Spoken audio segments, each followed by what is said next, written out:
Bulate. Sikat na pagkain pala ito ngayon sa China, kung saan nga maraming mga vlogger ang kumakain nito.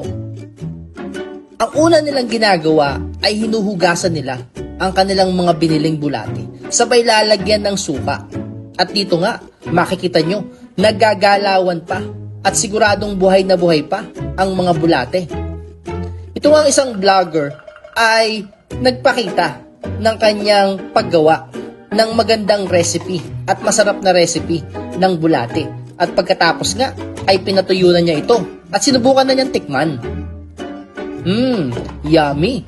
Crunchy daw ang bulating ginawa niya. At ito nga, nilagyan pa niya ng suka. Nauuso nga ngayon sa China ang pagmumukbang ng bulate. Dahil ito naman daw ay malinis kapag inyong hinugasan, lalo na kapag binabad ninyo sa suka. At dito nga, nag-e-enjoy talaga siya. Kahit daw yung mismong sabaw ng bulate ay napakasarap. Ito pa ang isang vlogger kung saan nga pinapakita niya ang kanyang kinakain na napakahabang mga bulate. At dito, pinapakita niya na ito raw ang pinakamahabang bulate na makikita ninyo at mahuhuli. At ginawa niya pang spaghetti. Ayun nga, sa vlogger na to, mula daw nang siya ay kumain ng bulate, ay hindi na raw siya tumaba. At mukhang ito raw ang naging dahilan para makatulong nga sa kanya na mag-lose ng weight.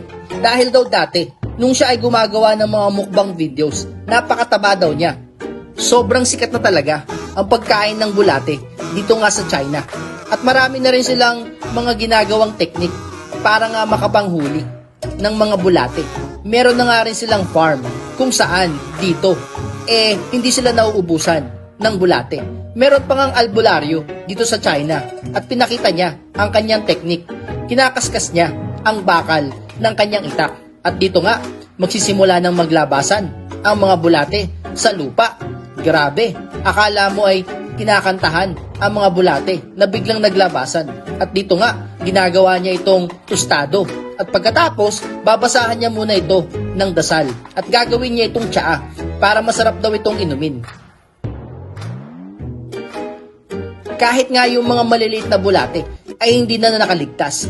Dahil kahit mga maliliit pa ito, kinakain na rin nila ito. Ginagawa nila itong papaitan at napakasarap daw ng ganitong klase ng bulate. Kung ikaw ang tatanungin ko, gusto mo rin bang subukan ang pagkain ng bulate katulad ng ginagawa sa China?